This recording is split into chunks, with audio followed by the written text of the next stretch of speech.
Record.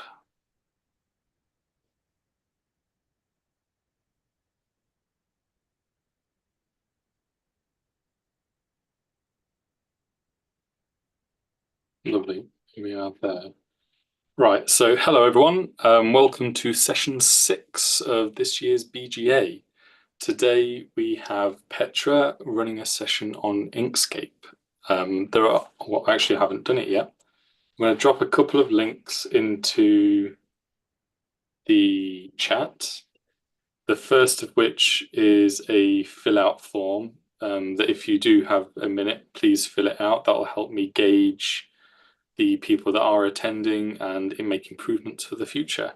And the others are the GitHub page for this session in case you do need the Git pod. That also contains all the SVGs and images that Petra's put together, as well as the Discord link. So if you do have questions, please head on over there to ask them and they will eventually be answered. Yeah, that's it from me. If you want to take it away, Petra. All right, thank you. Someone else is sharing. Oh, yes. Right. So welcome, everyone. For whatever reason you're here, some of you want to start making better figures for your papers. Some just want to, yeah, I'll just keep Discord open in case you can also post your questions there.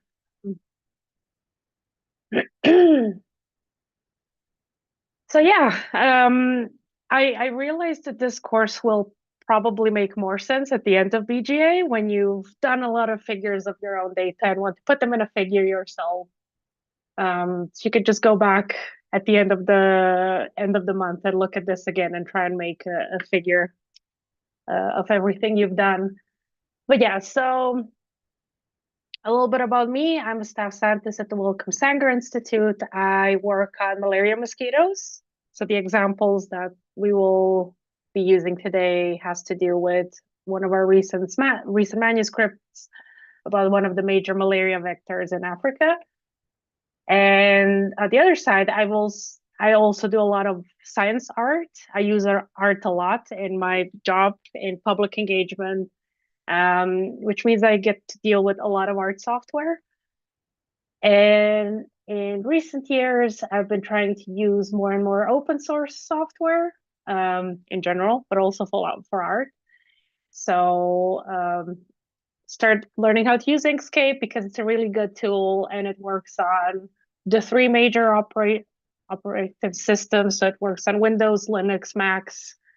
So it should be fairly easy to install for everyone, but you also ping. Sometimes Inkscape can be a bit buggy, especially on some versions of Mac where it will just crash when you try to open it. So ping if you have anything of the sorts. But yeah, so Inkscape, again, is an open source software, so it has really good manuals. The Inkscape Beginner's Manual, you can basically find everything there. You just need to know the keywords to look for, which we will cover most of the ones you will need in this course. If you're on a Mac, it's also super easy to find through the same keywords through the help tab. Just input the keyword you're looking for and it will automatically show you where it is. So again, everyone said so far that they were able to install Inkscape locally. Is there anyone that couldn't do that? 1, 2.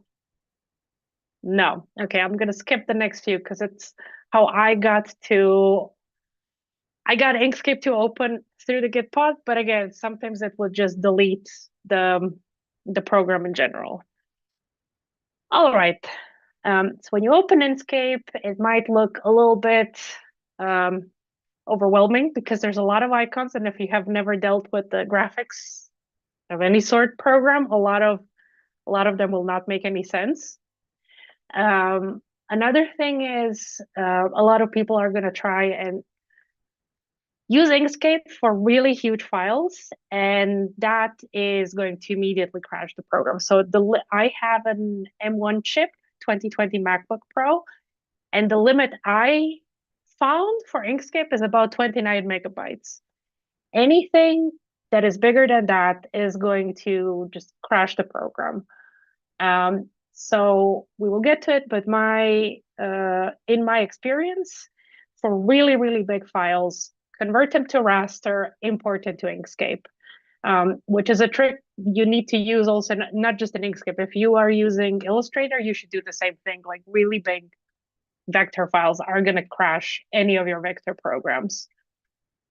So on the sidebar, you should have at least two things that are going to make your life much easier as we're talking about all of the tools today.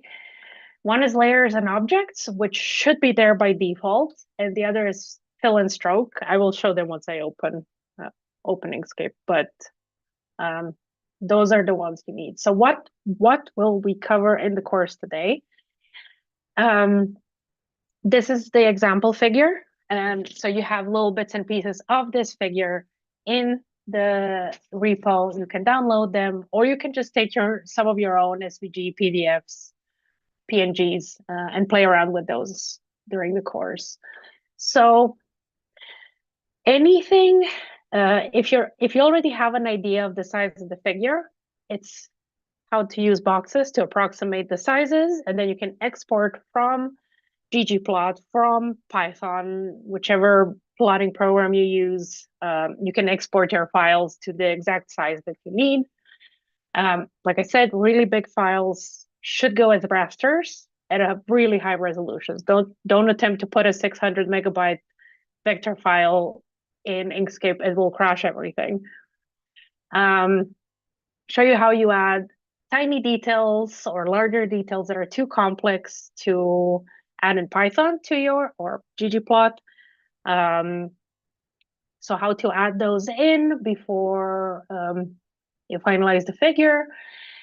Tables need to be hand-drawn, but you can also, if you have a table in a PDF as a vector, you can just import the table straight. So a PDF in this sense is a vector image. So you can just have a table in a PDF, copy paste it into your SVG.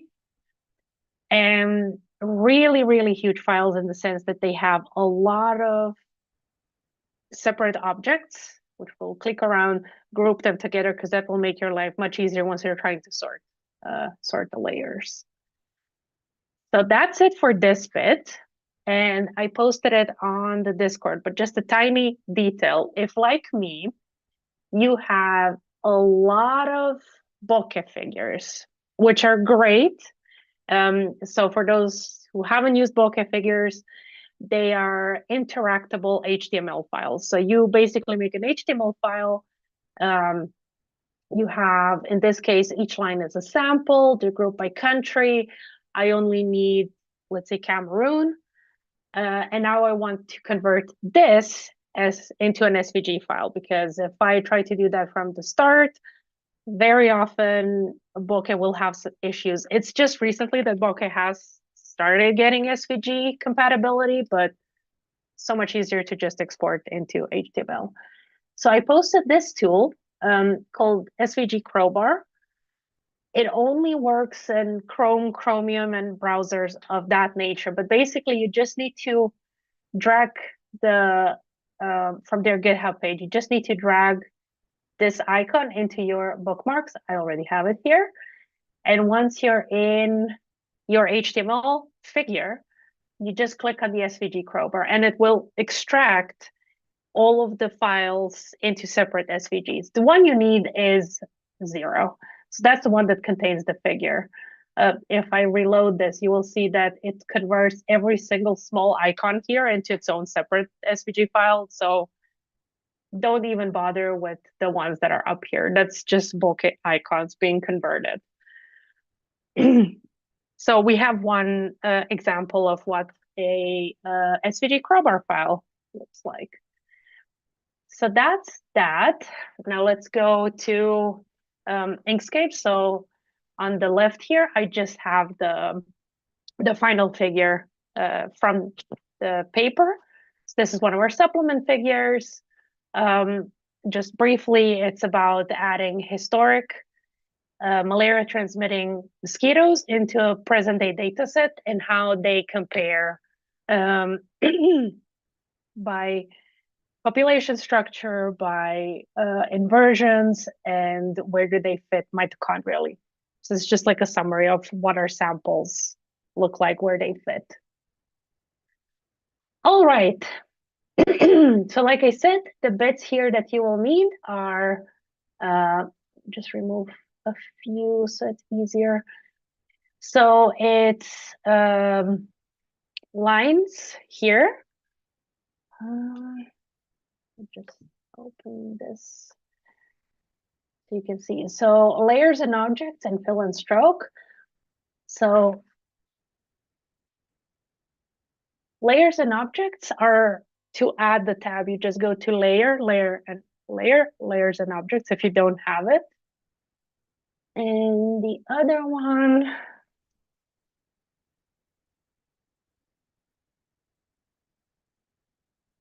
so fill and stroke is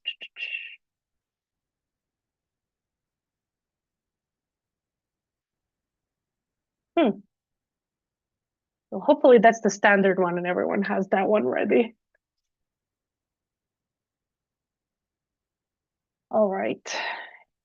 Is everyone's opened Inkscape, everyone's gotten that sorted. Okay.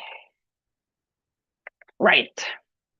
So first thing first, let's say we want to add a raster. So we go File, Import. That's the best way to add rasters because then it keeps the resolution to the max. So we want to add our image file. Then you have, sorry, that's on my other window. You have this tiny image import file and just standard settings is fine. And you have this absolutely huge file. So this is obviously too big for our A4 page. We want it much smaller and we don't need all of that extra space in the end. So in order to make the image smaller, if you just pull it on the corner, it's going to be it doesn't keep the format the same. So the shortcut to do here is press Control, hold Control, and then you can resize images proportionally. So let's just make it a bit smaller.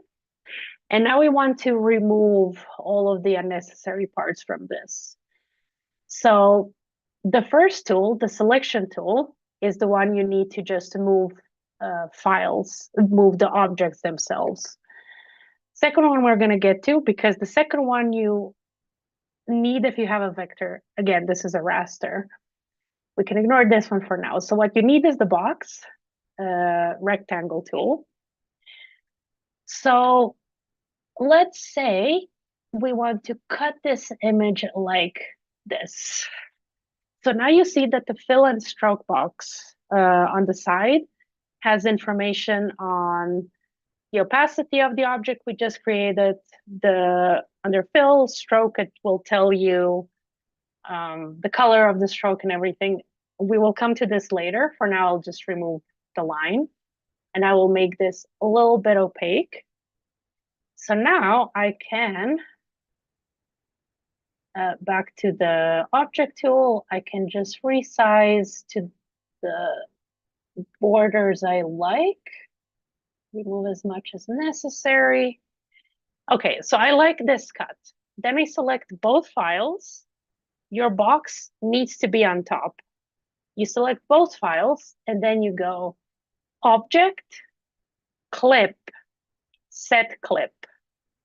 And what that does is basically takes the object on top and clips the bottom object. Could be a raster image. We're going to get later on, it's going to be full vector files. It clips everything outside of it so you have more space. You basically now only have to deal with this. The rest is clipped out. It still exists, so you can access it if you accidentally clip something wrong, but it's not going to bother us for now. Right, so we got the first part. Again, we can make it a bit smaller, a bit bigger, so you can just hold control and resize it to whatever you want. And this is our panel A. So you go down here to the A with the green line. This is your font. And you just create whatever the standard is.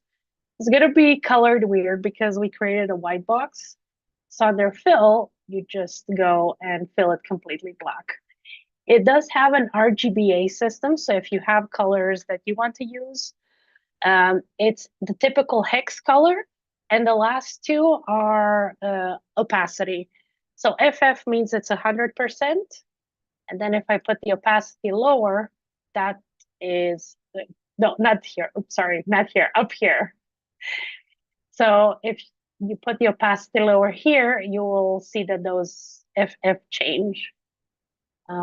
Right, so we want just pure black. And this is tiny, we can use this. So select this. For papers, the go-to is Arial, but if you are doing stuff for a presentation, you can also go and use nicer fonts. Arial is the boring one. Just resize, bold. We can get to some of these later on, but it is settings for your vector text. All right, no opacity. So yeah, sometimes if you get confused, why is your vector object you just created still opaque? There's this opacity setting and this opacity setting. So one of them might be messed up. So double check both. But all right, we have our first bit of the full figure here. Has everyone been able to do this before I go to the next panel?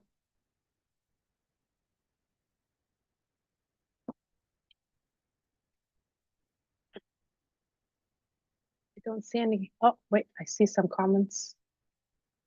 Yep, there's a few yeses now.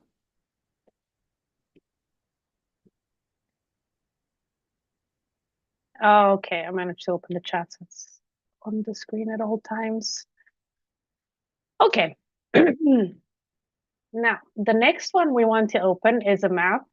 It's going to be a bit of cheating because the map I did upload on GitHub is not the correct version with all of the dots. It's a simplified version because that makes the file smaller and easier to work, because this figure I know likes to open my, likes to crash my computer. So, so this was, for adding a raster, the easiest way was the import. For adding vectors, I like to first open the vector file separately because, again, you can create these in various other softwares with various other scripts. And if you input it here, it might be too huge and it might crash the whole thing. Inkscape can deal with several files that are huge, but not if one single file is massive. So the easiest way I do it is I just open the other file and make sure it's looking good. Oh, why did you take me out of my folder? Yeah, so I have a simplified map. It's missing a whole bunch of these dots. And it looks like this. So just a standard map of Africa, nothing complicated. But then you look at it, it's like, why is it cut like this? What is going on here? So we want to fix this before we move it into the other file. So as much as you can do here, it makes your life later easier. And this map is already cheating a tiny bit because the background here, the gray range of this species of mosquito was added by me later once I got the map of Africa as a vector file from one of the co-authors, because they had problems adding this into the file itself. So let me just quickly show you if I were to add another range into this map. So first of all, when a program spits out a SVG at you, it's always going to be grouped. What does it mean? So if you go on the layers and objects, you see that it's all of these are various groups within this image. So if we want to deal with this, easiest first thing to do is to ungroup the file. So you go right click, ungroup. And now you have several different objects in here that you can deal with. So let's say we want to add a different range. Yeah, so this was a different part of the map. We're going to put it back in later. We want to add a different range to this map. So you basically want to freehand the area. You can, the way I do it is I have my reference PNG, so I will just put it in the background and trace over it. But now I'm just making, well, not making stuff up. Well, let's say that the gray here is the bitmap, the PNG we want to trace over. So you go to this tool, it's called the pen tool, and it basically lets you freehand draw things. So if we zoom in and start freehanding approximately where we want,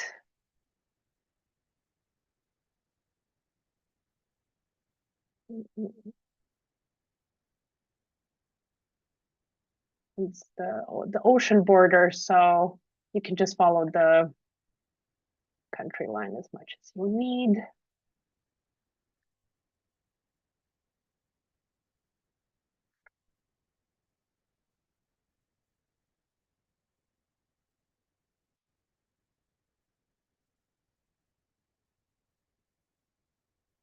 I'm not gonna do the whole continent because that's gonna take forever.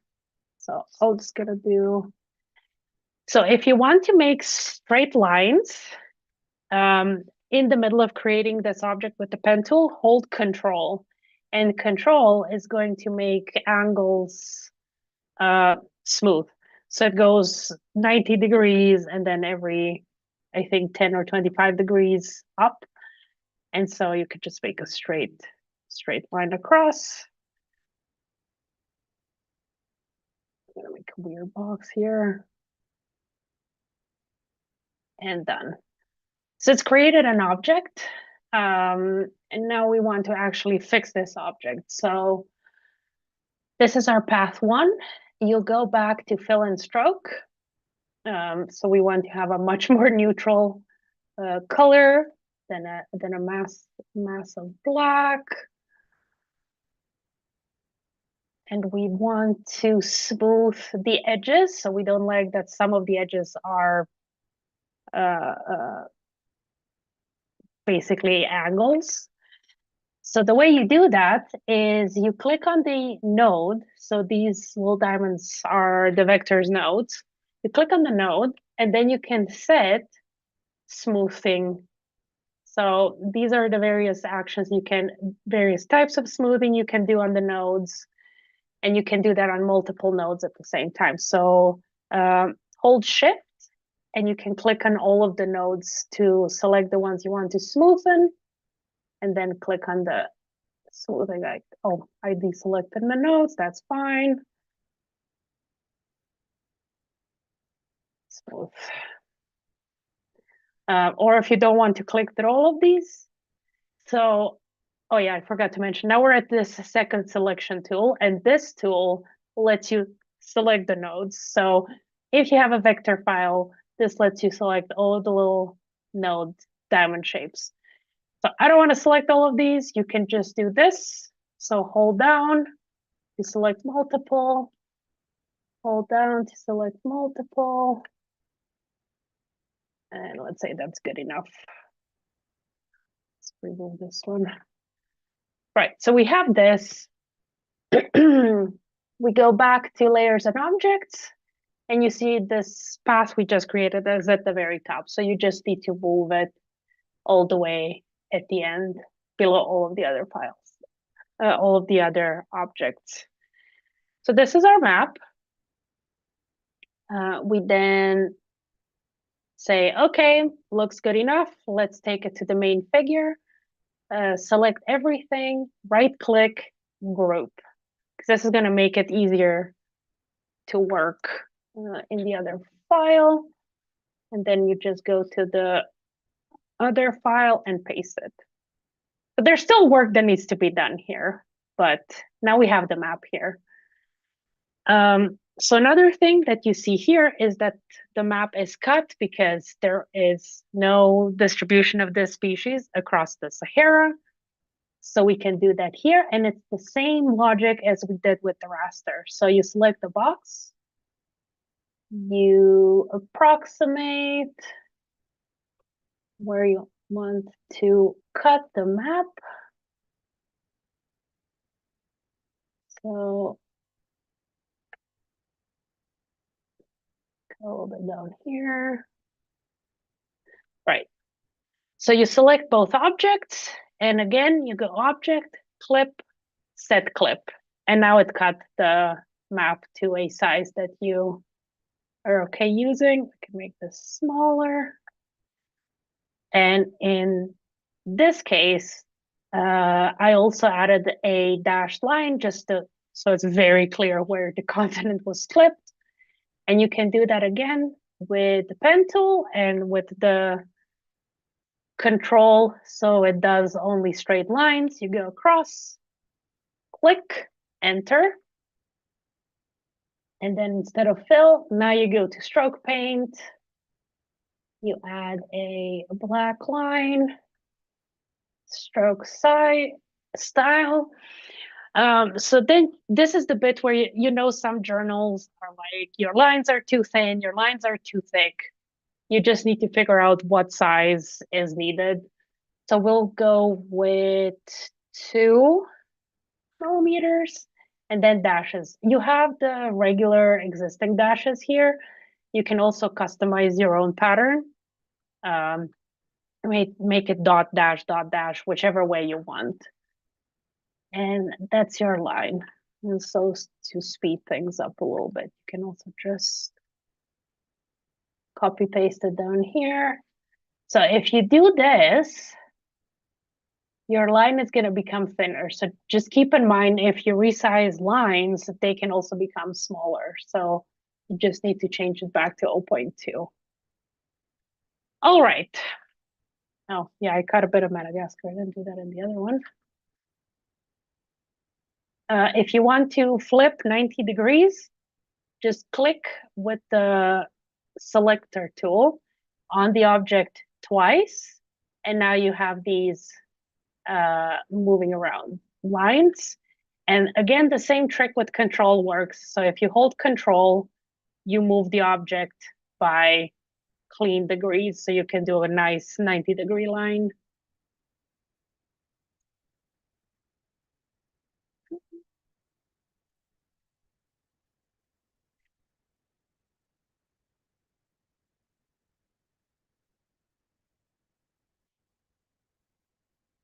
All right. So we have our map. It's cut nicely into pieces. And then another thing that you can see here is adding, in this case, the circle represent a PCA cohort, so a group of samples that is clustering together within a PCA. And we do refer to them throughout the paper, so it's a known distinction for us. So we just want to highlight those and do that. So use the ellipse or arc tool. Oh, yes. And just pull the samples in you want. Go back to this, and we want a fold. Oh, not for fill, for stroke. You have to be within fill or stroke, and then you can use the color picker within here to pick the correct color for filling or stroking. Otherwise, you will have, it defaults to fill, whatever you do. So now you have this object. You can make it bigger, you can make it smaller, angle it again, double click on it and angle it. And same with the one down here.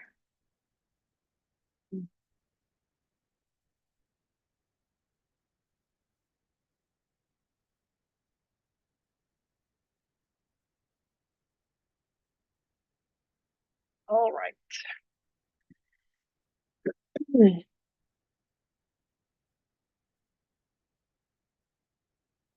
Is everyone okay with this bit so far? So I want to ask, when you're drawing the circle, can Yes. you rotate it whilst using the ellipsis tool? Um, Do you have to go into selector you to have to go into selector because it just defaults. Yeah, it just defaults making an ellipses. What you can do is, oops.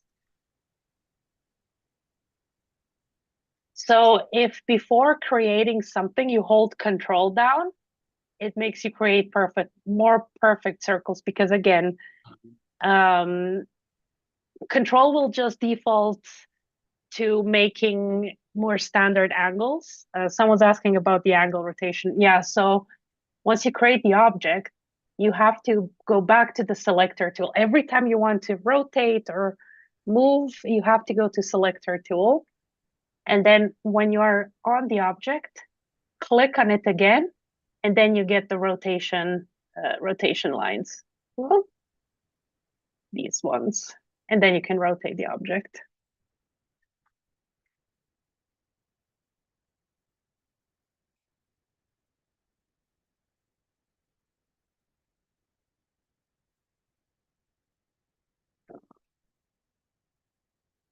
Got it. Just copy paste this one, add the panel. Then you just go text. So while your text is still text vector, not regular vector, you need to use the vector text vector tool. All right. Okay. Don't see more questions about that. I think mine's just crashed trying to copy and paste a letter. That can happen.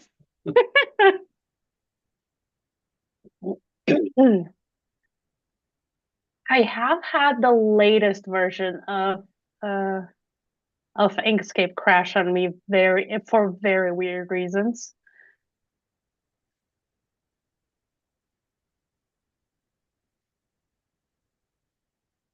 Right.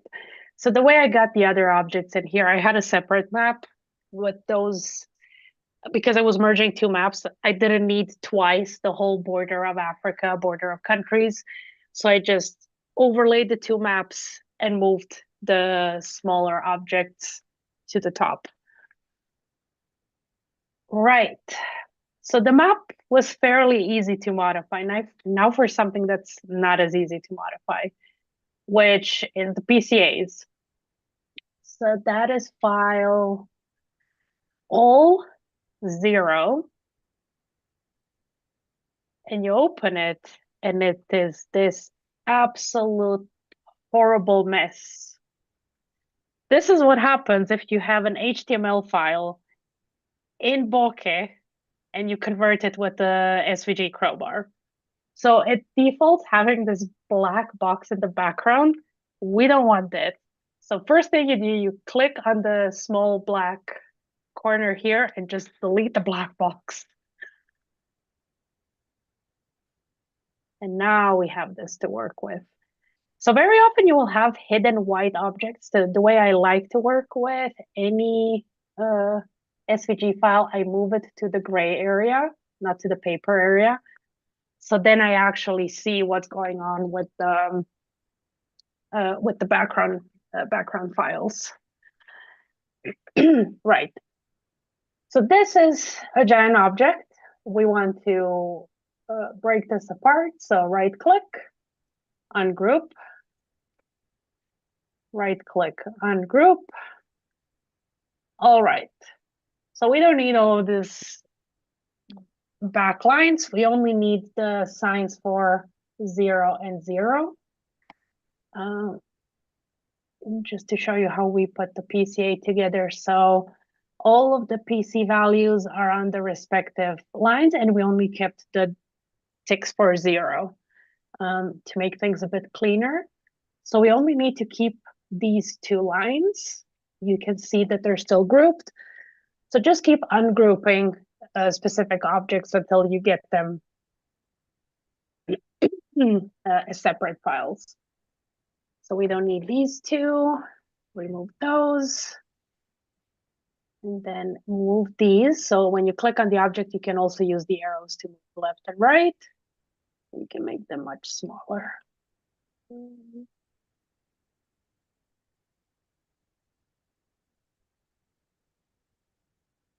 Yeah, be careful. Sometimes it will default to pixels. Sometimes it will default to millimeters. So just make sure that you're always defaulting to the same type value.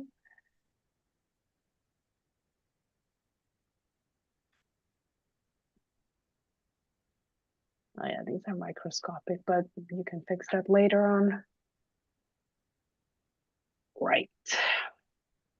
So this is more or less clean. We can work with this.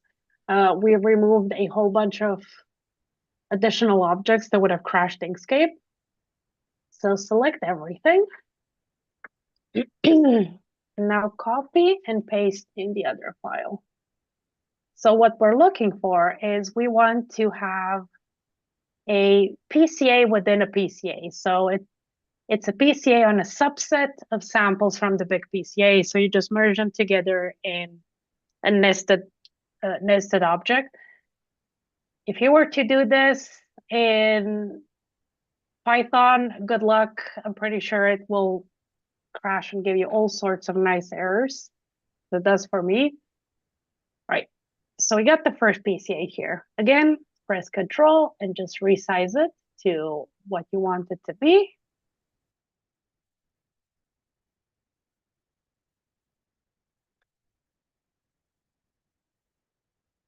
Then move to the side. But the lines are looking a bit thin. Let me just select all of those and put stroke style. Oh, thank you. I don't need, sometimes it will want to do percentages. Just click off, click on again.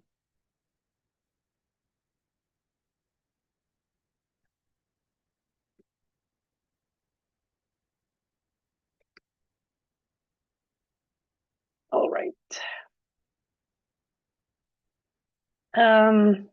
Yeah, you can tell here I also added borders different here. This is a bit too much handling. We're going to skip that for now. But next thing you see you want to do here is add the various text on the y-axis. So again, text tool, and then just PC one. And again, it will default to whatever your last settings were. And because we were doing the stroke, it will just do that. Remove stroke paint, add fill paint, regular black. Font is too big, so go back to smaller font, not bold. And the reason it is spaced so weird is because that was also one of my last settings. So that is if within the text bar up here, you have spacing. So sometimes you will want to space, especially if you have like an x-axis or a y-axis, you want to space your numbers evenly. And you can do that here, but because this is just regular text, I'm putting everything to 0. We have an example below that will need spacing. Yeah.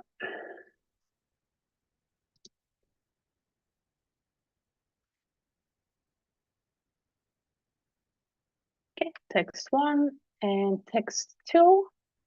Same trick, just copy what you just wrote, paste, click on it, and 90 degrees.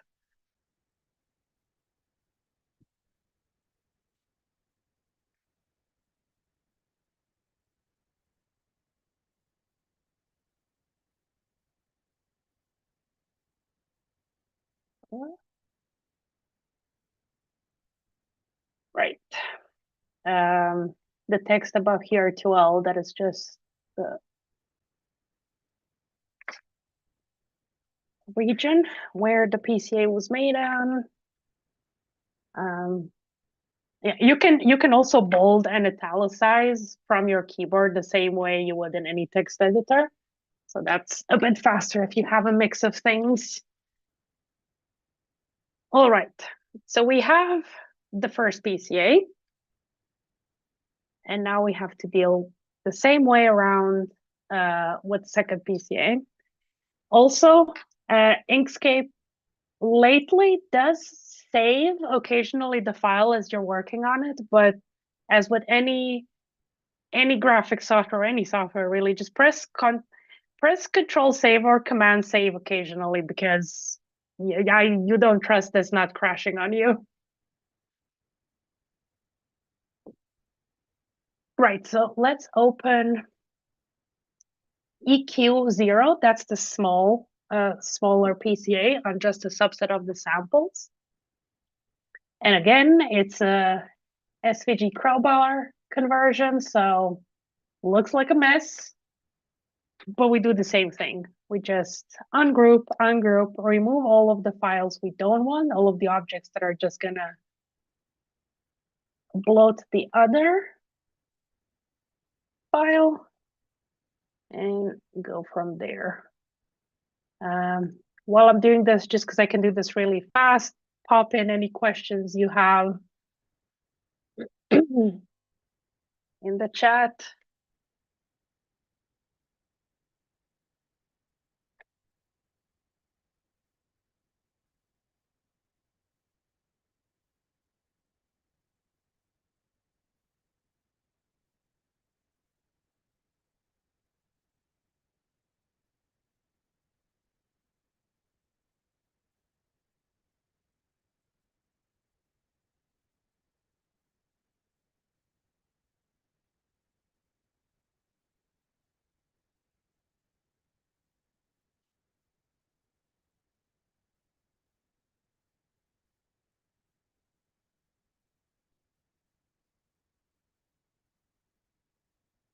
Okay, when you're happy with it, again, just copy and paste in here. So now we want it to fit in the empty space here. So Control, and then let's make it fit.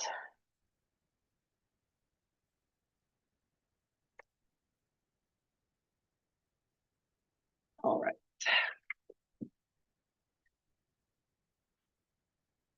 Just make sure that all of your lines are the same thickness.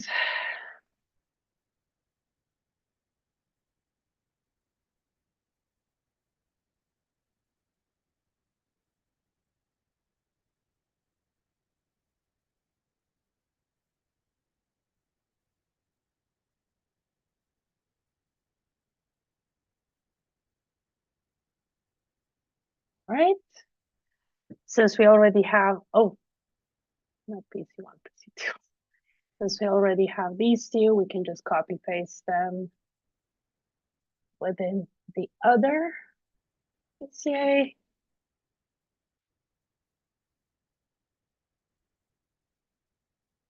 Values. The reason why that is not, that's another part of the script. So that's not part of the original PCA file. Right.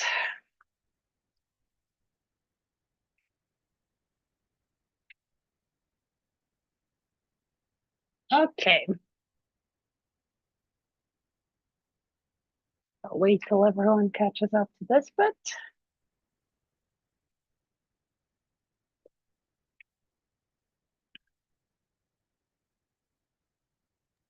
I find it quite odd. It's almost meditative once you get into the string of it. Yeah, there's bits where I'm really so yesterday I was just fixing, we have about 14 figures for this manuscript, and I was just going through moving things around, changing colors because we decided that we don't like color bit in there. You're just doing this, avoiding going to read through the text because that's what's waiting next.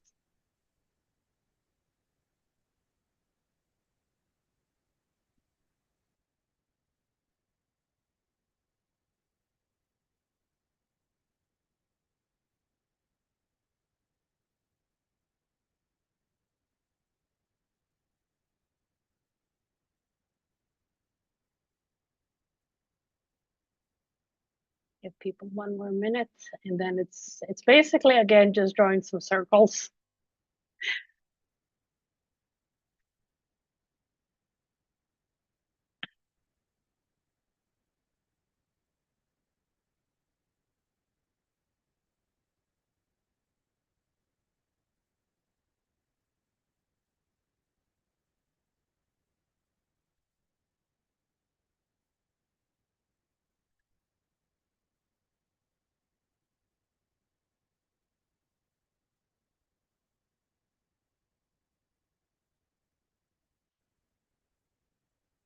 All right. So in the original, we do highlight the same PCA cohorts just so you see where the samples fall in. And then you can just copy paste the existing ones and just change the size, the object, keep the not that one. Width.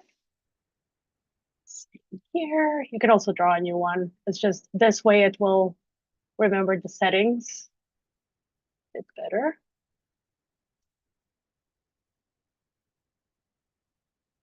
Right. And so in this one, we have lines basically connecting the inside PCA to which subset of sample from the main PCA are part of it. You go again to the pen tool and you just connect approximately. Enter. Let's be back.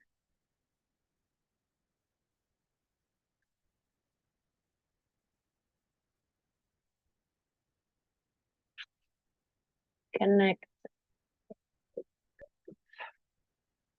And because it goes over the text, select both of those lines.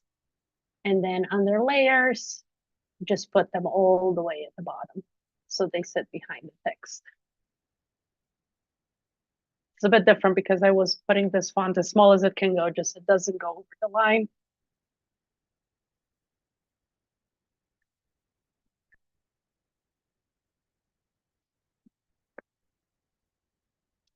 Right. So we got this far. Now, as I was saying, the annoying bit is, and I don't know if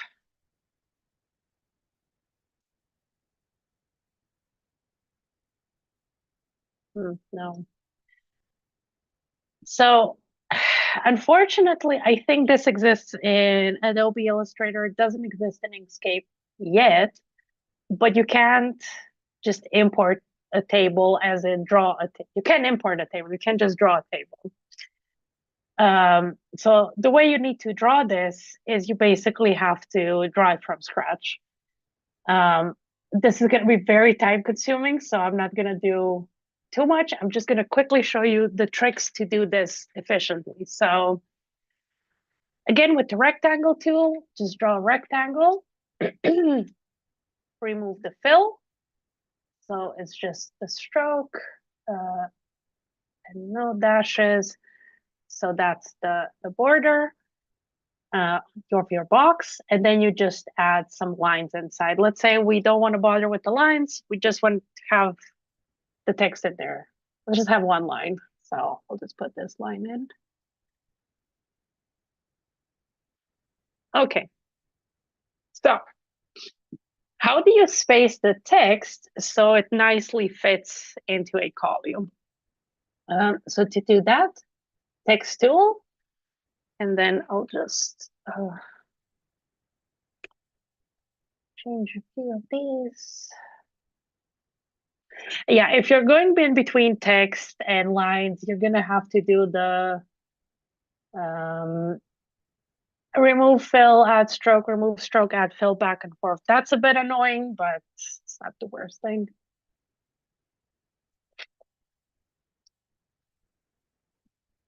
Okay, let me write on the side so I actually see what I'm doing.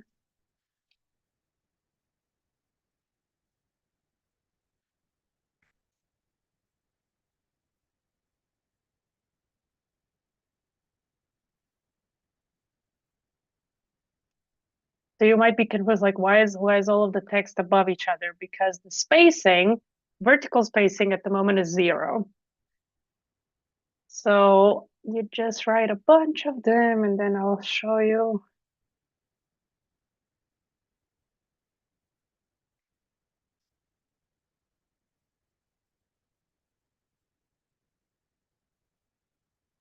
Um, do you mean so when you pick something, you pick an object and you color pick another object in Illustrator, then it just copy paste that object Yeah, style? you might have Yeah. unmuted, but yeah, as I recall in Illustrator, there's kind of a palette where you can save your line, your like kind of the line styles you like. Yeah. And then you can like click on an existing line and quickly switch. And Yeah. yeah, Uh, I haven't played around enough to have like the often picks, the favorites in Inkscape. I would assume there's a way to do it, but yeah, I use such basic things back and forth that I just have them in my head. So I just right. So we have our text here, and now we need to space it because it's all over each other. That's that bit. So the two A's, one above each other.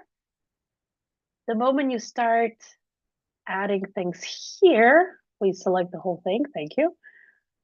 You see that now you are moving these. So one is the standard. It's like the one line vertical line spacing. Um, so you can add more, you can add less, depending on what you want. But this approximately, then you can fit the whole table in. Just go. I'll move that to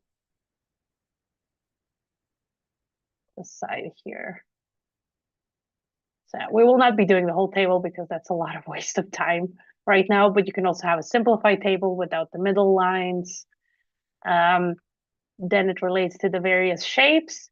Because the shapes are vectors, you can use the same node tool to click on a single object here, click back to the selector tool, and copy and paste just a single object. And that way you can add bits and details to your table here. So copy a triangle.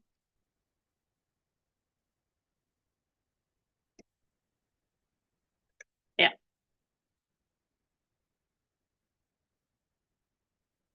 And same for the rest. You just need to space everything out and add the lines as you need them or not.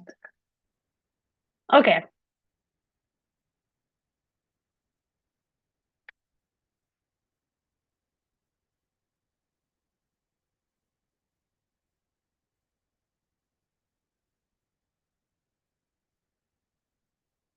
So I don't know about the other courses, but this one is a lot of clicking and that's not good for your hands. So please, everyone, just move your wrists a little bit because I have had it's been like an hour. Make sure to not give yourself like wrist, elbow, tennis elbow, carpal tunnel, or any of those things.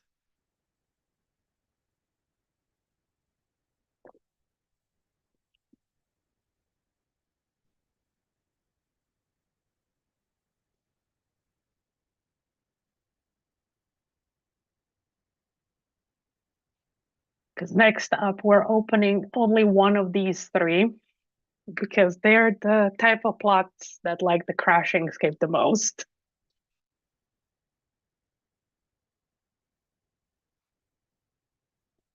So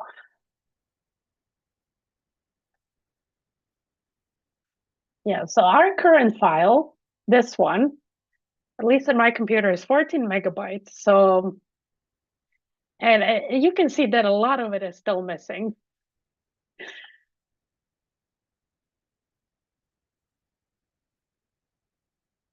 Right. So the other file we will need is PC1 URL. And that is,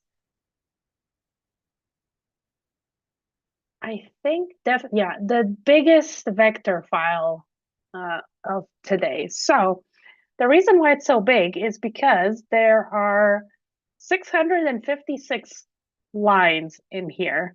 And each line consists of thousands of nodes because this is a view, a PC1 view across the genome of every single sample in our data set.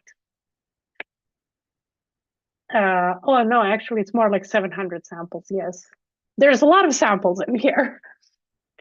So it's a really interesting view, and we like to show it because it shows things like signals of selection, and these are inversions. But it is also a very annoying file to work with because there's a lot to do here. So first of all, again, move it to the gray area because then you have all of the hidden white lines to remove. And again, ungroup, ungroup until you got the separate files. So in this case, we don't really need even the 0. So I will just remove the y-axis, remove all of the lines, zoom inside, don't destroy a sample, just remove the 0.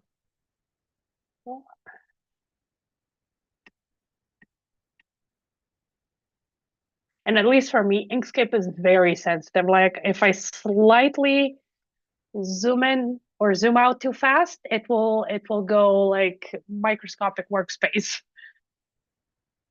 If by any chance you lose your workspace, just look for 0, 0 on the X and Y axis. That's where your workspace lives.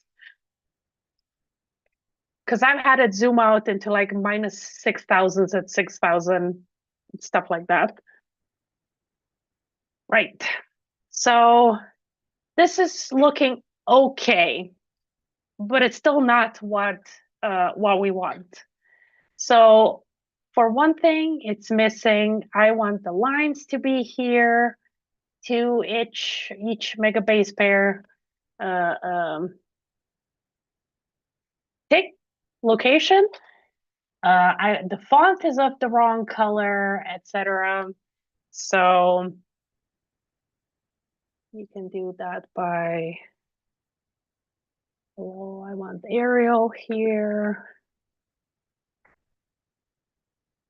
Nor, and the color I want, unfortunately, it's every text box by itself, which is a bit annoying, but at least it recognizes it as text. So in my experience, there are some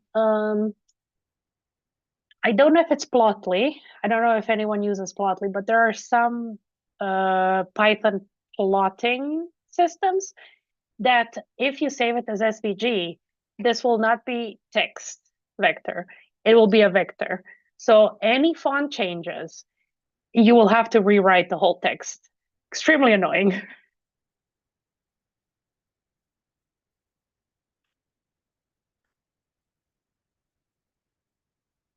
Yeah, in this case, it just put the wrong font and the wrong color, which is less of a problem.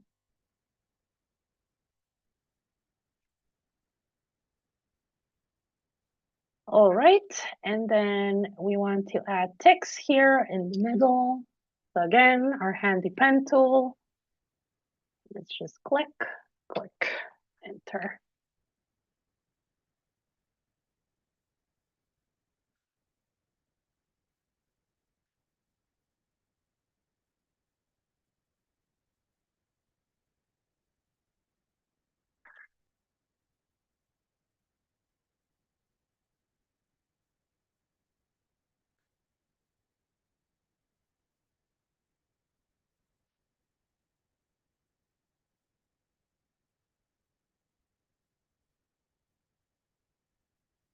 All right. Let's start with 10, 20, whichever one is first. I like to just do an explanation of what this is.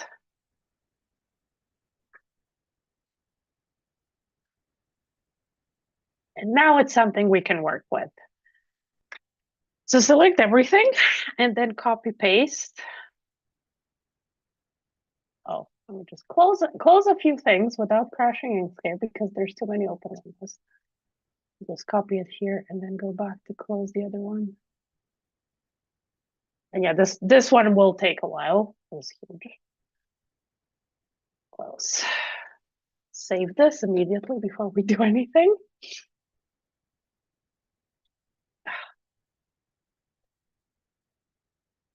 Right. So you can see that this one has a lot of additions when you look here, which is why I'm only explaining on the 2RL chromosome. There's 3RL and there's X. But basically, we want to add some explanations to this because it is also a newer way to look at this type of data. So first, let's make it a bit smaller because as you can see, we want to fit some information on the side and we want to fit a legend. So first thing is we have these circles. So these open circles, empty circles, denote signals of interest, which in another analysis are actually signals of insecticide resistance. And the filled in darker ones denote approximate locations of centromeres. I say approximate because this one's chaotic with a whole bunch of in centromeric heterochromatic regions and stuff like that. So we want to add these things and we want to add information on the chromosome. And because they're really nice to see, we want to add these bars that tell us that this is an inversion happening. And all of that is all of the tools that you have seen so far. It's the box tool, it's the line tool, it's the text tool. So you can also make these lines thicker or thinner, depending on what you want. It's practical because it's its own group. Because otherwise, if you click on the node tool, this is one, well, like you can see how many nodes it has. This is one sample, one sample, one sample, and there's 700 of these. And I have gotten handed the same type of plot where all of those were, for some reason, because of the SVG conversion, not already grouped. They were all separate. So I had to actually group everything and make sure that they're grouped correctly. So under stroke style, yeah, you can just make them a bit thicker. Oh, a bit too much, a bit too much.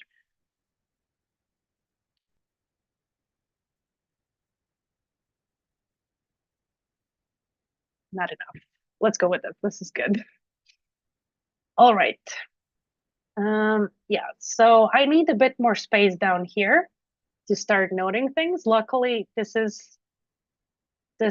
thing on the top is all its own group, so I can just hold and select the bottom bit and just move it a bit down. If you want to move things up and down in larger increments, press shift and then you can move it up and down by a lot, which is usually practical if you want to just keep the same size things, but then move them around.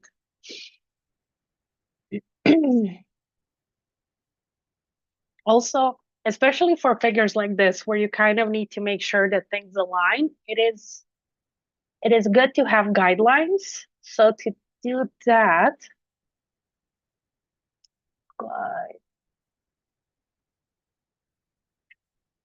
yeah, so you go under edit, create guides around the current page.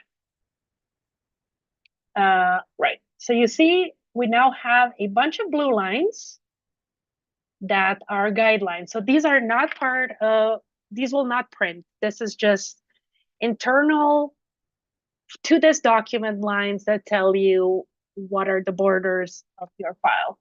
And if you move these around, so let's say you want this and this panel to be aligned, you can move these blue lines to make sure that everything is sitting on the same height, on the same left, right side. So you have 4 of these, and then you can just move them first to this panel, like, okay, this panel's looking good. Then you start moving it down to the other panel, and same, oh, same for here. So these just help you put everything into nice, neat systems. Right, back to this. So we're moving this further down. And now we want to add chromosome information.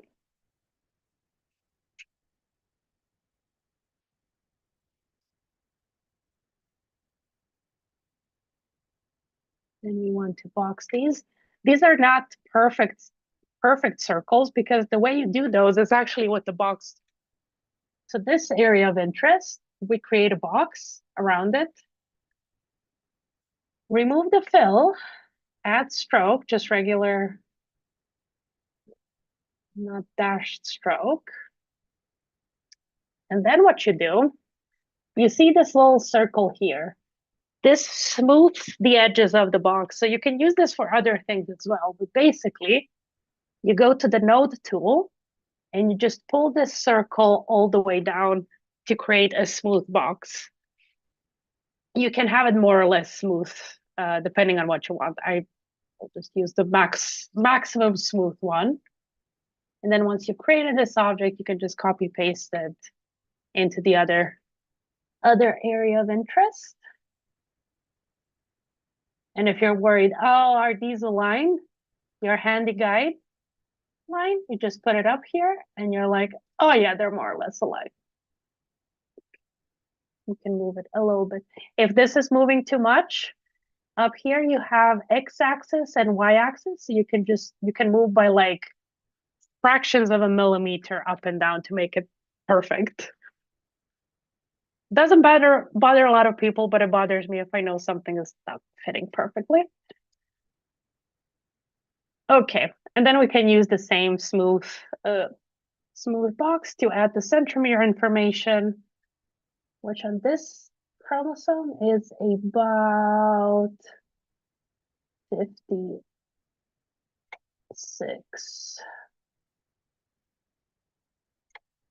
So here. Now we remove this stroke and just add the fill. And in this case, you can see that we don't want to obfuscate the information, so we do need to use the opacity here. And to do that, you just add the opacity here to whatever degree you want.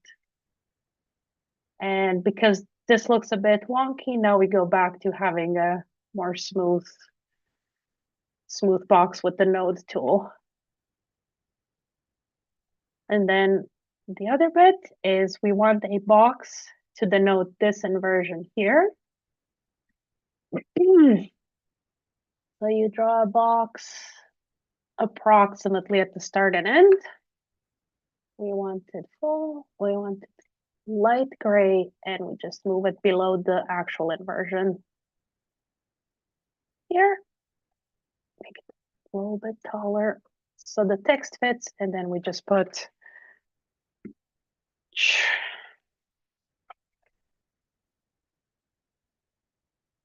that's just the name of the, it's a complicated system with overlapping inversions. So 2AH is both inversions and they overlap differently in different samples. Okay. And just because in this particular plot, we have to use black to show that these are old samples that we're adding to a present day data set. So they're all in black, but they completely split depending on the PCA cohort they're in. So that's why there's text on the side just saying which one is from which cohort. And you can do that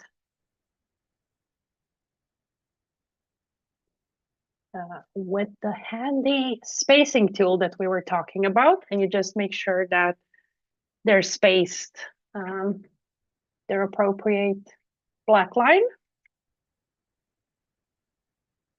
And that's it for this chromosome.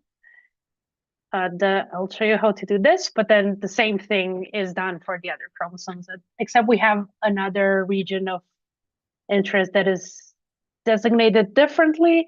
There's a reason for that, but you need to read the paper for it. Paper is in manuscript form still, but it will be on bioRxiv soon. Right. So the legend here is one that we just reuse through all of the figures. You do it once, you just copy paste it everywhere, but it is handmade.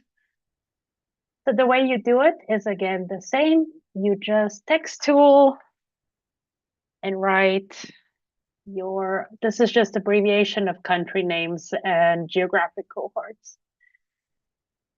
So you space them in a way that looks nice. I'll go a few.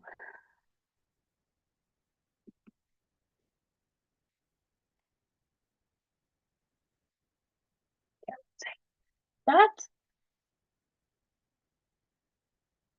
Put them where you want, looking at, again, the guidelines.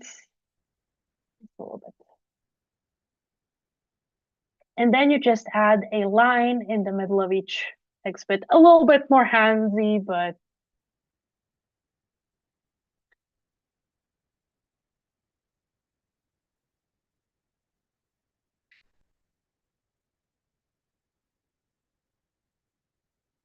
if you want the lines to be nice and smooth, you can also do this, and then the edges are going to be rounded, so it looks a bit nicer in the actual legend. Not necessary, but that's what these bits here are if you ever want to use them. And again, use the guidelines as much as possible to make your life easier.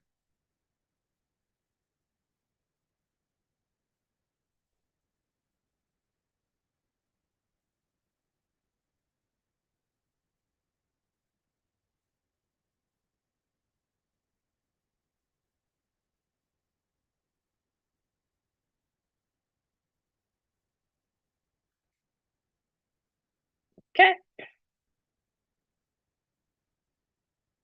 And to color these, stroke paint, and then the color picker within here is actually going to let you pick the color of the stroke line and not to just try and fill the whole thing.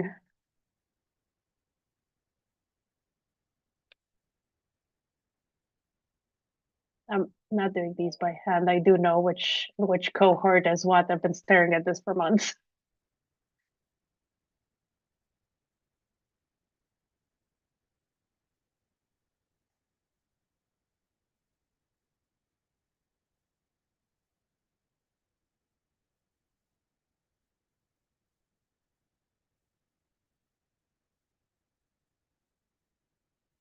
All right. So you would do that for the rest. And again, we have this one, we basically reuse it in half of our figures, because once it's done, even if you need to change the height, you just click on the text and then change it in the spacing, and then you just move the lines up and down as needed. Yes, question. Yes, thank you. It's a general Inkscape question. In my playing with Inkscape in another time, I saw that there's like it's called the XML editor where you can see like the code that's going on in the SVG and allow. Do you ever use that to edit properties? I haven't. Okay. Yeah. I haven't played around with that one. Yeah. But one of the reasons is also because I don't get to do a lot of background exploration on Inkscape, because these days I just use it for work. Yeah. So it's like, oh, we need this quickly. I use what I know, get the figure done. And the second question with the guides, is there a way to like align to guide or it's okay if you don't know, but I'm used to that with Illustrator. Oh yeah. I know I saw there's the whole line palette, but I didn't know. There is a way because Yeah. I a couple of times did it accidentally. Okay. But also just because this has so many files, I don't play around with it too much because I don't want to risk the you inserted an image in Word and now everything moved around Right. thing. Yeah. But yes, that one does exist. I just don't use it, so I don't really know um the how it's called.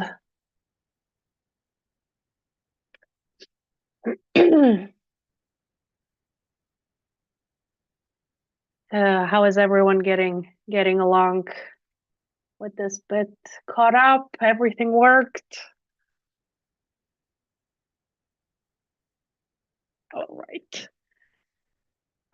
So then you would do this for the other two panels. We will skip it because we are down to our last 40 minutes.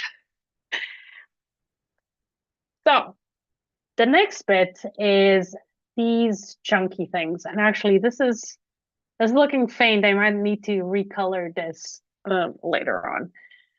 But the main figure is colored by, so it's a different program for anyone that's doing trees. It's Tree Viewer, and you can open a tree file, open a color metadata file, and it basically colors your sample or whatever you gave it. In this case, it was the geo cohorts and a mix of literature samples. I'm just going to open this. Legend is again handmade because it mixes too many different things. These two figures are two different files that we're merging here.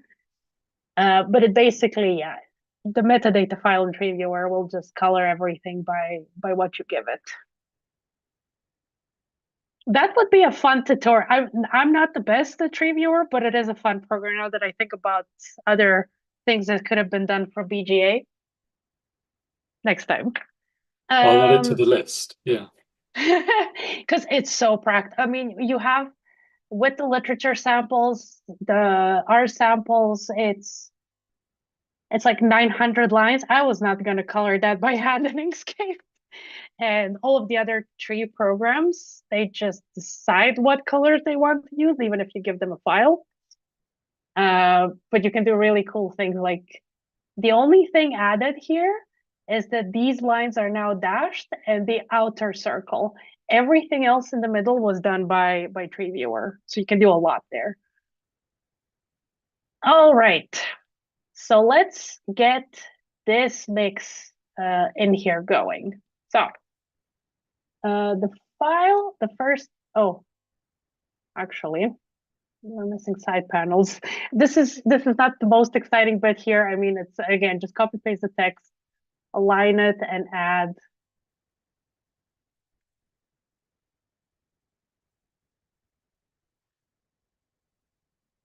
I don't know why you can't.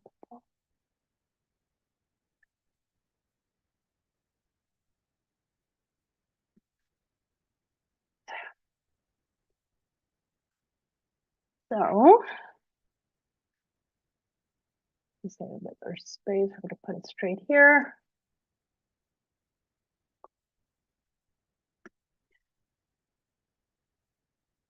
All right, so the file we're opening next is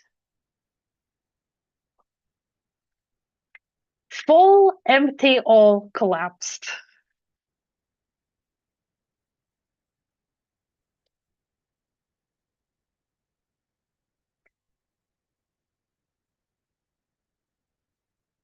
Yeah, so this one's huge. It's got a lot more species in here that we care.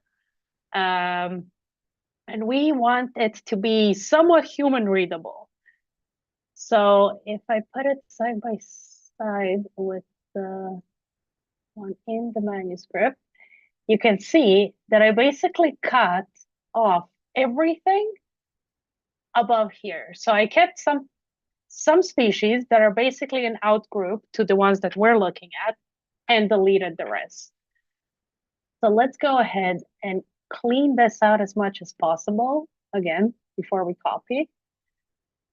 So It is very hard to avoid exporting an SVG file without it creating an annoying white background, which just uses up memory.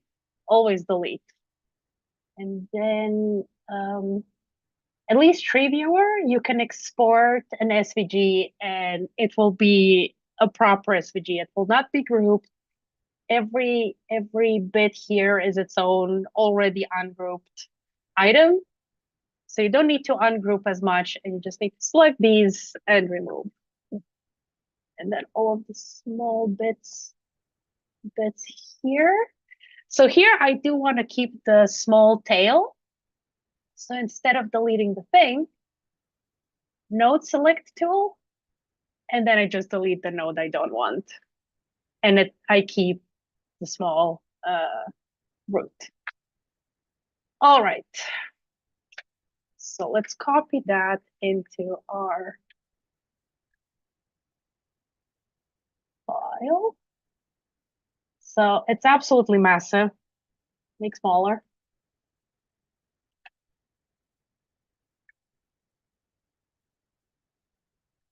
Just love it. It will sometimes deselect file objects you're working with. The easiest way to avoid this is to group everything, copy it here, move it, resize it into what you want, and then ungroup it to work with it. This is something that I still haven't learned. All right, so now this is all way too small, so it's basically resizing all of it.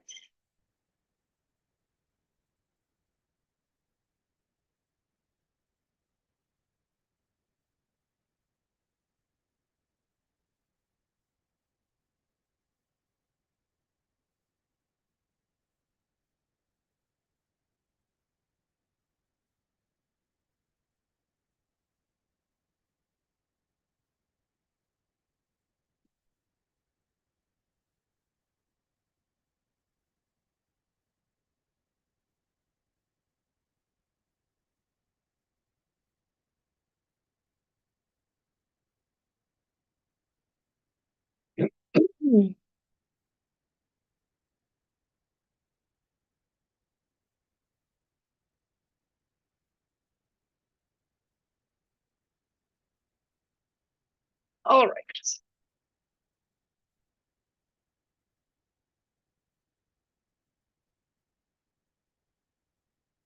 So we got our names.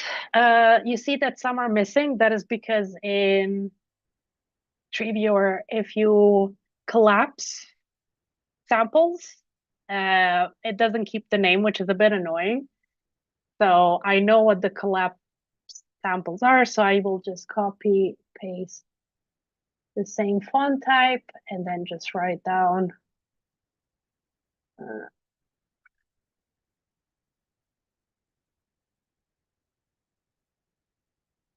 these are all 1973 samples from the Republic of the Congo. And it's a total of 19 samples. This is just a stylistic choice because we wanted to save on space. You can do whatever you want. And these are all bottom.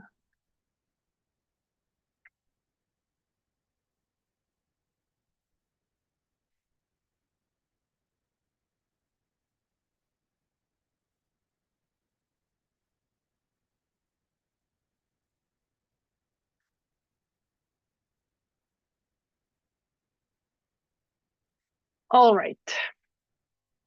So that's this bit.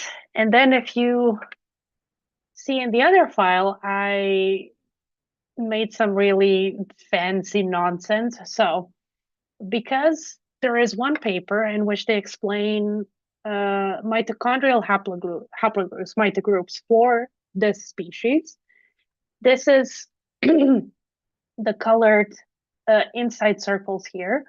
So this is the color of gray. If you see these gray bars, these are all from this one publication where they talk about mitogroups. So these are the colors that we want to use here because these are collapsed, because then we expand them in the cladogram.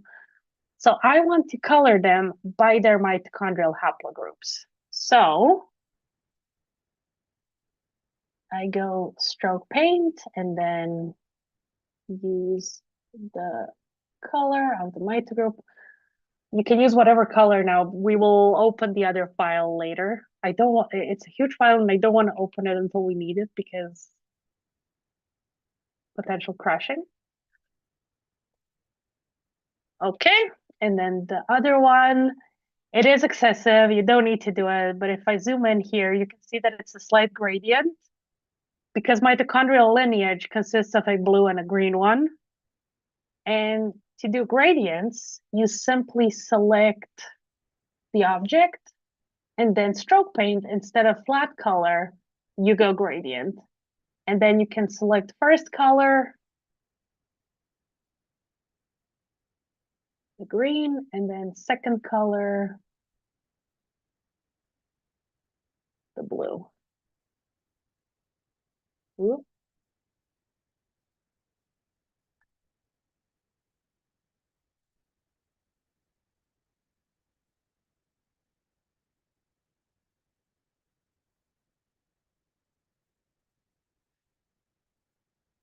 Yeah, now there's a little gradient in here. It's excessive. You don't need to do it, but if you do want to do gradients. Right. And so we just need to write now what mitochondrial lineages these are.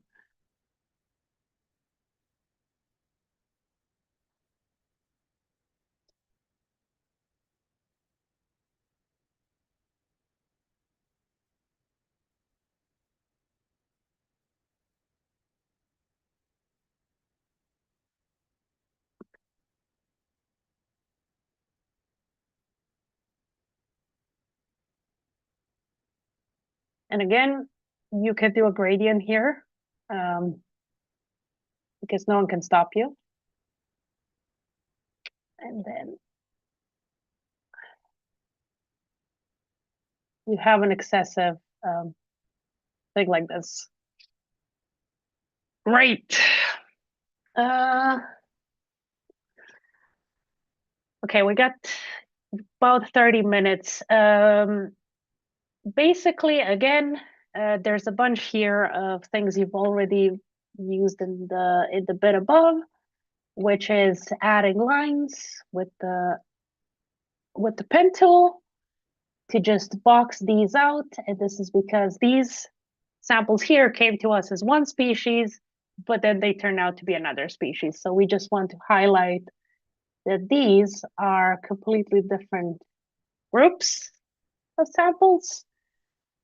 And then we just add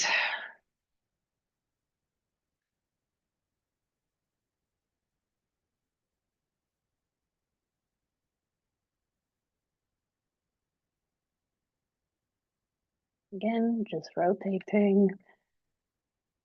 Things like that become so much, once you do it enough, you just flip in between the abbreviation, the shortcuts. All right.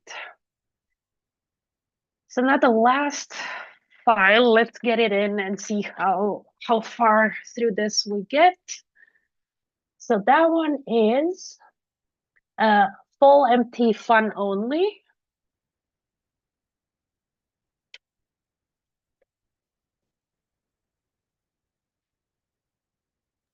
Maybe that's for Finestus, not for this is the fun map to play with.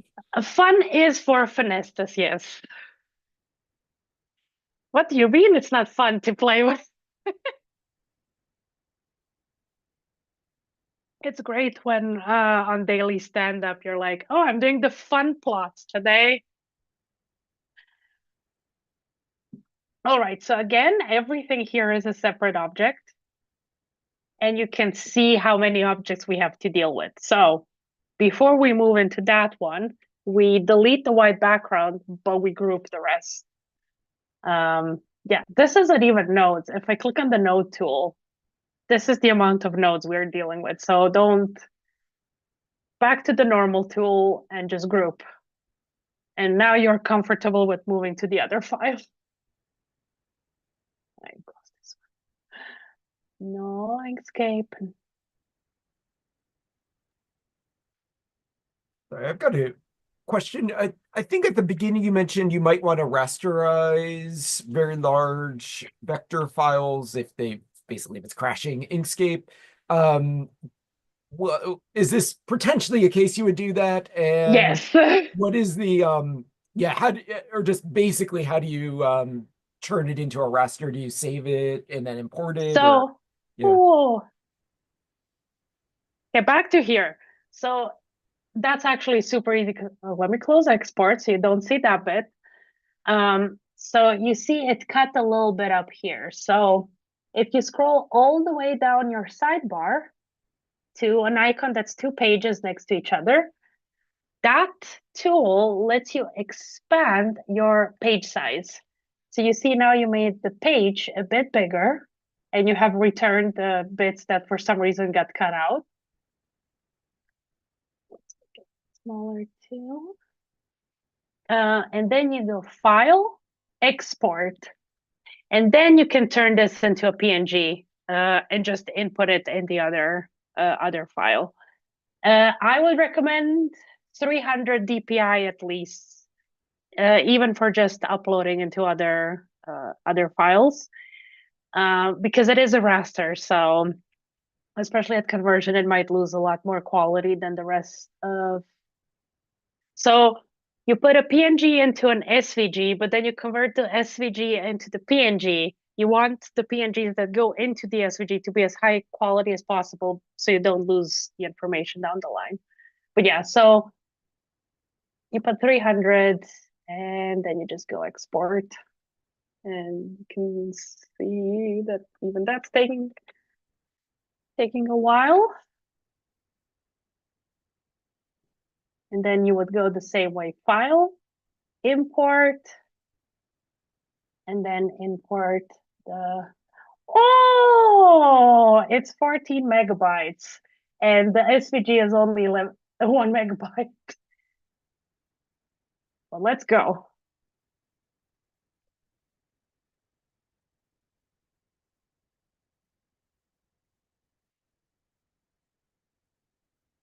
Oh, it is not happy. Okay, it got in here. Right. Let's shrink that.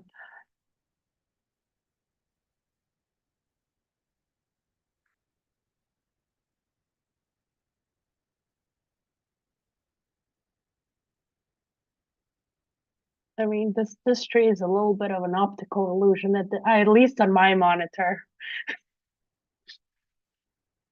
So one thing you can't do here, so you should do it in the main file, is because it was really hard to see, this clay down here is a whole bunch of different species within the same subgroup. And so one way to make them slightly easier to see, I made them dashed. And the way you would do that, you would just click on the line object and under stroke size, add a dash. Then you convert it to PNG, then you import it. But I think that's fine for now. So one thing for easier viewing, I add arches to separate the different mitochondrial haplogroups. And you can do that in various ways. So you can make a circle and then just cut out. So the same way that we cut out everything so far, object, clip. One way you can do it that's also easy is with, again, press the pen tool, and you just click here and here, enter. Let's add the blue.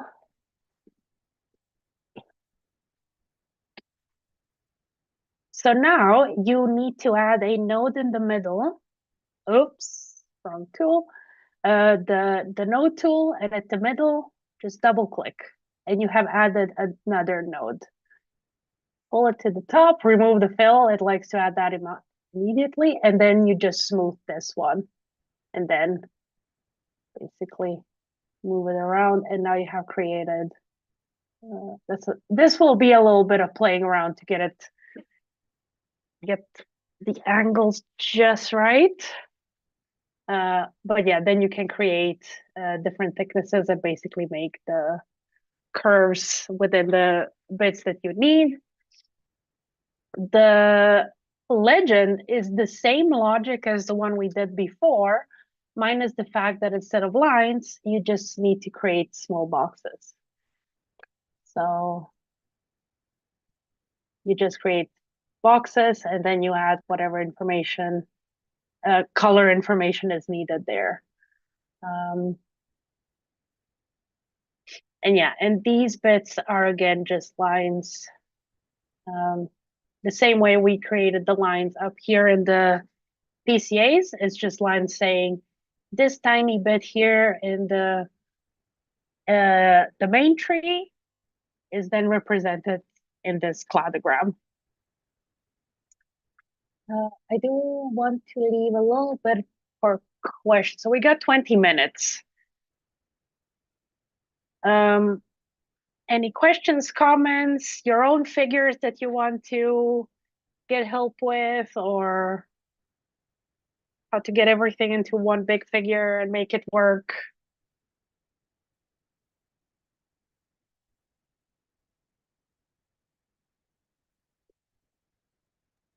Sorry, I was trying to figure out the arch still. Oh, don't do, if it's easier, don't look at this, just do it on the side, do it somewhere else. So pen tool and then 1 point, second point. Oops, not that many points. 1, 2, enter. Just fill it in and then node tool, click on the middle approximately to add, double click. And now you have a 3-point system that you can turn into an arch with this. So up here, the, what's it called? Selected nodes auto smooth. What a name. Okay, yeah, I was trying to go, I was making a triangle. Oh, you can make triangles. It went terribly. So how when we've spoken before, you said you've done a couple of the pipeline ones. How have you found doing the pipeline ones? Because I know obviously paths can go everywhere depending on the size of it, and it can get very messy very quick. Yes. So wait, let me open a file and see.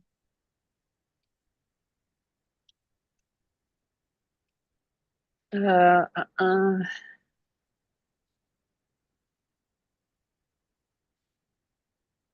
I haven't done a pipeline. So you mean like an explanation of the experiment? Yeah, yeah, pretty much. So the idea is to keep it as simple as possible. I think the last one I have is actually, I was not gonna help because it's for, I'll open it. It's for a review opinions paper. It's like what can be done.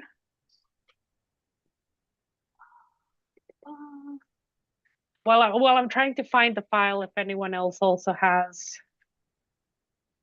questions, comments, pretty figures.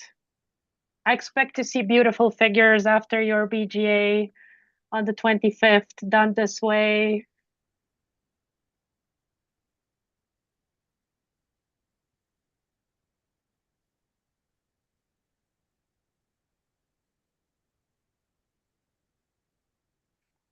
Okay, so this is a bit different. So it's a PDF because it's easier to open by anyone, but a PDF itself is a vector. So this is an opinions piece, and then you talk about the future of non-invasive insect DNA sequencing was the whole idea of the paper. So it's the usual invasive thing. So every little figure here is a vector I can't move them around, and it's little vectors, but they are drawn in another program, and then I vectorize the raster. In the case that you would need something like this, it is super simple to do. So, and then if I zoom out, the rest you've seen already. A box, line, a pen tool into lines. The way you add the arrows into the lines. So if we just open our file here, and I have this arch open, the way you would just add an arrow here, stroke style, and then it's markers. So it's beginning, middle, and end. And then at the end, we just want to add an arrow. So that's how you turn the regular line into this. And there's a lot of them here. These are the standard circles, standard text. So you've learned how to do most of these. The only thing is, yeah, how do you turn one of your rasters into a vector for this? And you can I just want to close a few files. So it yeah, doesn't crash as easily. Right, so let's import a line file. Do I have one? On hand? Let me just actually do it a bit unconventionally, since I have this open already.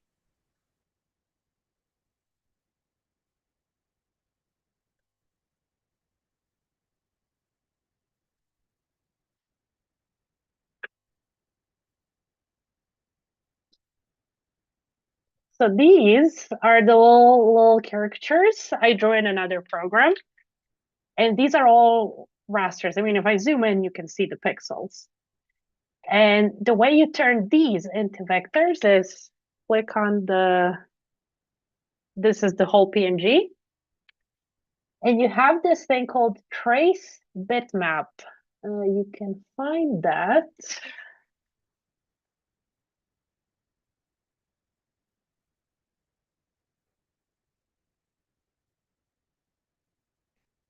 Yeah, under path. So it's path, trace bitmap. And then it will basically turn your raster into a vector. You can do this for multicolored pictures. You can turn it into pixel art. This is a very simple, it's black and white. So whichever one you use is fine, but single scan is the simplest one when you have just the one color. This is your preview. You click apply, and now you have a separate object, a separate layer. Well, it's the same layer, it's a separate object. And this, if like I can zoom in as much as it's possible, you can see that it's a smooth line. So this is now a vector. And if you click on the nodes tool, it will show you all of the nodes on this here vector. I do not recommend drawing a plate by hand and then vectorizing it. Just draw it straight as a vector. It's much simpler. And again, you draw the plate as a vector once, you just keep reusing it anywhere you need it. Yeah, so, I mean, the only thing you need to do here is because it's one big object, with the node tool, you just select the separate objects, Control X if you let me. Oh, come on. Select, Control X, and then click out, Control V, and now you have it as a separate little vector file that you can move around. And then the colors in the background here, remember how I showed you how I filled in the area behind Africa? Same logic, because if I move one of these, you see that it's just squares, because it was just going behind, well, in the beginning, just in front of the object, but just pen tool, and you just click. Just click around it until you fill the object. And then there, fill and stroke. No need for this. And then under layers, you just put it behind your object. Done.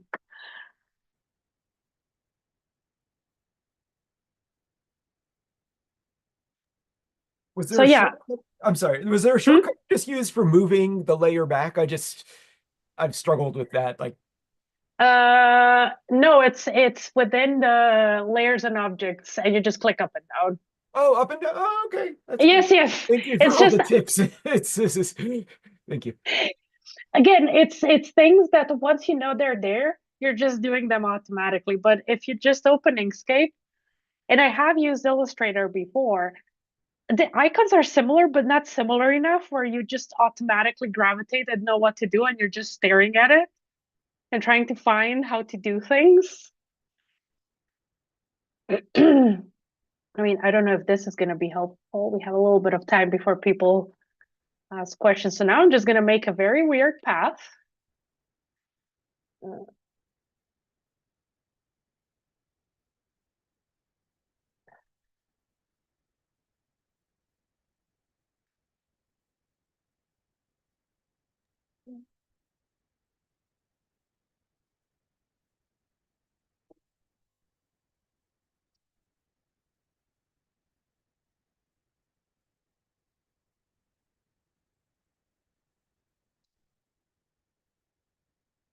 So you just need to click these two and you go text, put on path.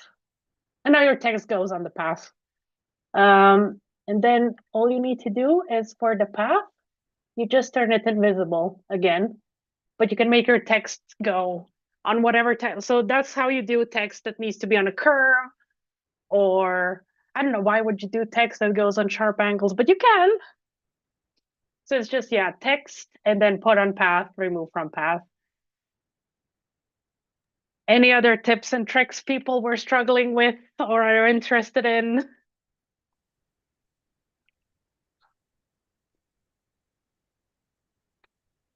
I'm trying to think of all the graphs I've got to make in the next few weeks. I mean, you can also just ping me on Discord.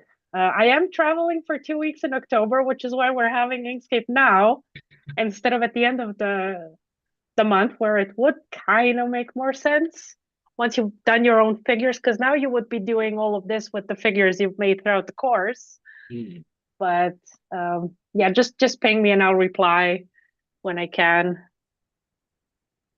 So what program is it you're using for the art? The doodles. So I use Procreate, which is iPad only, just because I have an iPad. But when I was doing, so I did a much longer art and science course that it was 4 half days this year. And the program we used for doodling is called Krita. Yeah. It's also an open source, works on everything. So it works on Linux, Windows, Mac, and it is really easy to use. I mean, it's if you've used Photoshop, if you've used Paint, it's the same. It's more complex than Paint, but yeah, my daughter uses Krita. Yeah, it's fantastic so for beginners, this especially. is once you're done with your vector and you do the same. So you go here. Oh, you go here. Let me delete that one. So you go file, export, and then you, oh yeah, because we have 2 pages. In the off chance that you need to create multiple pages per file, you can also create pages with the same pages tool. So you can create more pages, and then it's just going to keep adding them here. You can open a PDF file, like a paper in Inkscape, and see what's an actual vector in there if you need a vector bit from a paper. So yeah, you export this into a PNG, and then you can open it in Krita if you need to do things like resize it, because sometimes Inkscape is going to have a whole bunch of like white space. And in my head, not even white space, just transparent extra space. That's just pixels that take up memory of the file. So I'll open it in Krita and just remove anything that is not within the actual image file. Oh, there's a question. Oh, thank you.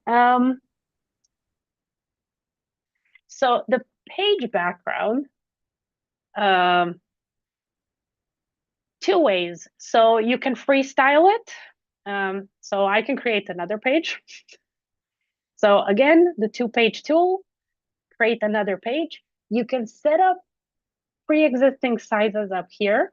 So it has the usuals, it has A4, A0. You can make a poster for a conference in here and start with A0, A1 letter, and so on. Or you can set it up custom by putting what millimeter sizes. Or you just click on the corner and make the page smaller or bigger as you need. And all of the pages you have are going to be in the export tab here. So then you can select which one of the pages you want to export as a PNG. You can export it in a whole bunch of other image types. You can export into a PDF, but because a PDF is also a vector, you can also just go File, Save as PDF if you would prefer to work into a PDF. I don't know, it's easier to share with someone else. SVGs are becoming way more standard, so that shouldn't be a problem. But yeah, I have made way too many windows.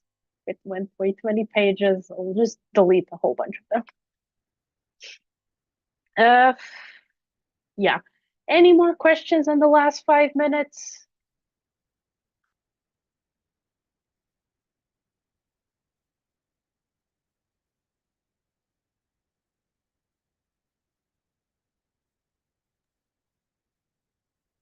No? Can't see anything anywhere else either.